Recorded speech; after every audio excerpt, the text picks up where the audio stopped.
Okay, so let's continue talking about our story, Martha and Mary, and what we're trying to do.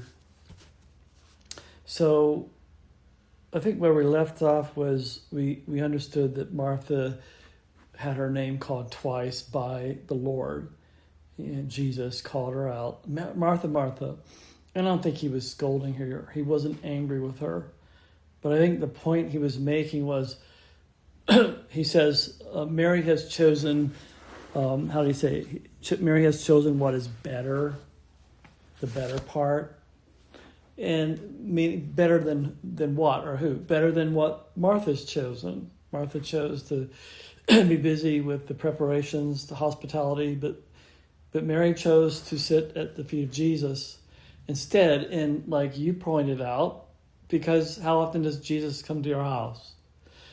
And so she valued that over preparations. And someone could say, so what happened is Jesus calls out Martha and says, you're worried and upset about many things, but few things are needed. Few things. Or indeed only one. Really, if you want to get down to it, only one thing is really needed.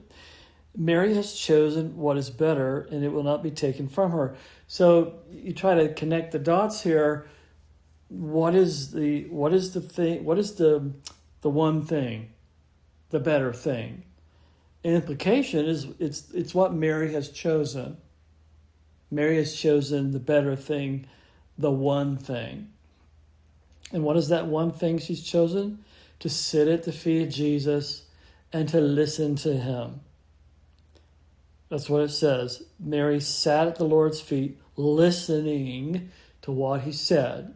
That's what she chose. And by implication, that's the one thing. That's, the one thing that's really necessary. And Mary chose it. And then he goes on and says, it will not be taken from her. And so if Jesus complied with Martha and said, okay, that's enough, Mary, it's enough listening to me. Get up and go help your sister Martha, cook and clean, make the food, put it on the table. If Jesus did that, if he complied with Martha's request or command, then he would have told Mary to stop listening and go do the cooking and cleaning. And it's probably not possible. The implication here is it's probably not possible to do both. If you're cooking and cleaning, that's where your mind is, and that's where it should be. But if you're listening to Jesus, then that's where your mind should be. I mean, undistractedly, undivided attention. Because he's not just talking about the news or talking about, the meal he just had that day. He's talking about super important things, and they demand careful attention. Okay, so the implication here is you can't do both at the same time well. And it's better to do a few things well than do many things poorly, right? And so if Jesus had complied with Martha's command to send Mary to go help her, then he would have been stopping her from listening to him. And if he had stopped her from listening to him, he would have taken away from her the thing that she had chosen, which was to sit at his feet and listening to him. So it's not, when we're reading the scriptures here, we're not trying to find some deep, hidden, esoteric mysteries.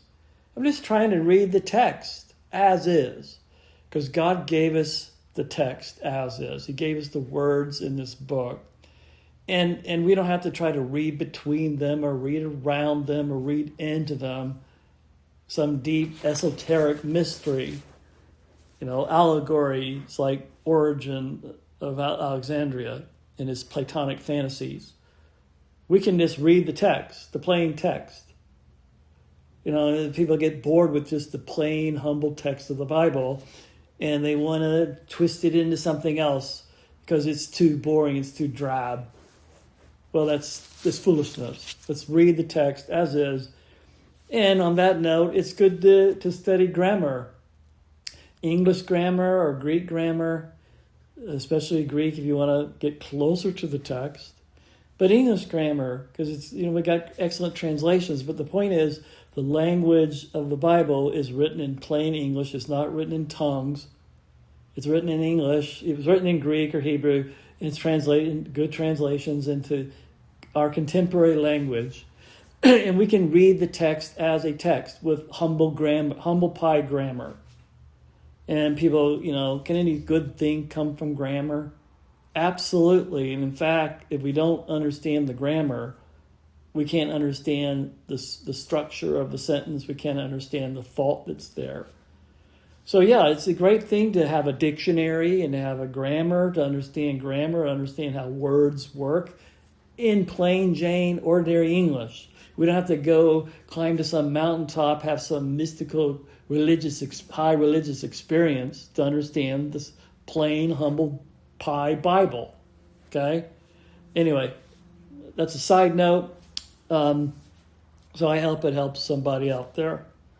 So anyway, the plain text, you read it and use plain logic, simple, common logic. You can connect the dots here. Okay, Mary is sitting at the feet of Jesus, listening to him. Martha gets ticked off because she's busy and no one's helping her.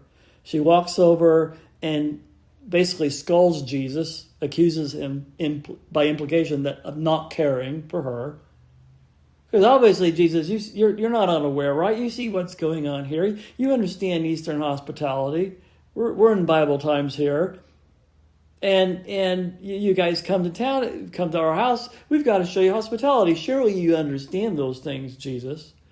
And you understand that I'm over there sweating in the kitchen, getting things ready for this Eastern hospitality. So you surely know what's going on. Can't you tell what's going on? Can't you tell that I'm the only one cooking and cleaning and getting things ready for this Eastern hospitality? Aren't you aware that my sister is sitting at your feet and is not helping me? Don't you get it? Of course she gets it. But what she's saying is, don't you care that I'm doing it all myself? And then, well, if you do, then command my sister now, tell her now to stop listening to you and come help me. And, okay, that's just what the text says, right? I'm just pulling out of the text what's there. Nothing mystery, no rabbits out of a hat. I'm not, trying to do some weird thing here. Just the text. Okay. And then what goes on, Jesus says, basically, no, I'm not going to do that, and I'm going to tell you why. But the point I'm making is, if he had listened to Martha and did what she commanded him to do, he would have told Mary, okay, go help your sister. And by doing so, he would have prevented her from giving him her undivided attention to listen to what he was saying. Okay, and if he had done that, if he had taken away from her, if he had stopped her from listening to him with undivided attention, then he would have taken away from her the thing that Mary had chosen to do. Okay, it's simple. Okay, and that's what he says. So Mary has chosen the better part, what is better, and it will not be taken from her. Meaning he's not going to stop her from having and enjoying the thing that she chose to have. Okay, all right. That's how the language and logic of this text works. And what it's telling us is it's answering the question, what is the one thing that's necessary that Mary has chosen? Answer from the text, the context, is she chose to sit at his feet and to listen to him. Okay? So that's the heart of the story here. So